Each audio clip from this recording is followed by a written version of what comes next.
Now we're going to look at two other types of problems that you may see on your test or assignments.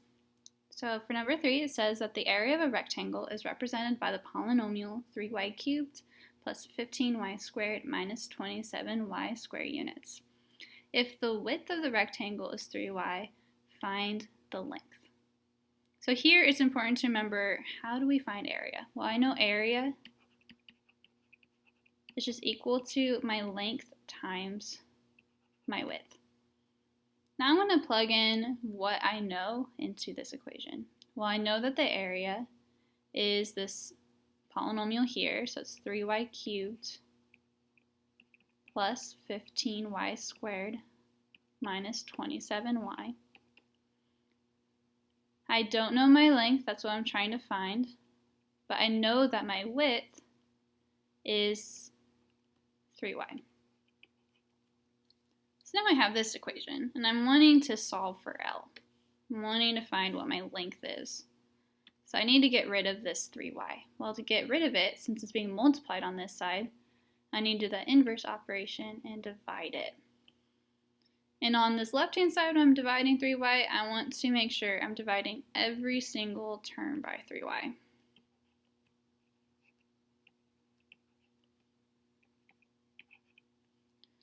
So 3 divided by 3 is just 1. Y cubed divided by y. Remember, I want to use my quotient property, so I want to subtract the exponents. And this y really has an exponent of 1. So 3 minus 1, and I get y squared. 15 divided by 3, I get 5. Y squared divided by y is 2 minus 1, which is just y to the first.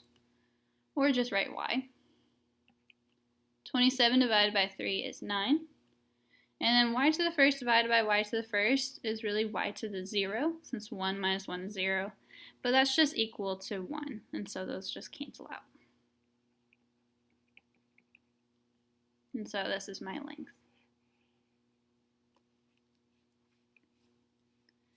Okay, number 4, your new hot tub is the shape of a quadrilateral. The area of your hot tub is represented by the polynomial x squared minus 6x plus 9 units squared. Write the polynomial that represents the side lengths of your hot tub. So again, I know that area is equal to length times width. I know that my area is x squared minus 6x plus 9. And so to find the length and the width, I need to factor it. So I'm going to multiply a times c, so I have 1 times 9 is equal to 9. Now I'm looking for two numbers that multiply to 9, but then add to equal negative 6. So since they're multiplying to a positive number, but adding to a negative number, that means that both of these factors need to be negative. So I have negative 1 times negative 9 is equal to 9, but they don't add to negative 6. Negative 3 times negative 3 equals 9, and it also adds to negative 6. And so those are my two. So now instead of x squared minus 6x plus 9, I'm going to have x squared minus 3x minus 3x. I split apart that negative 6x. Factor by grouping. GCF of my first is x. Careful on the second one, I don't want a negative for my first term, so my GCF here is going to be minus 3.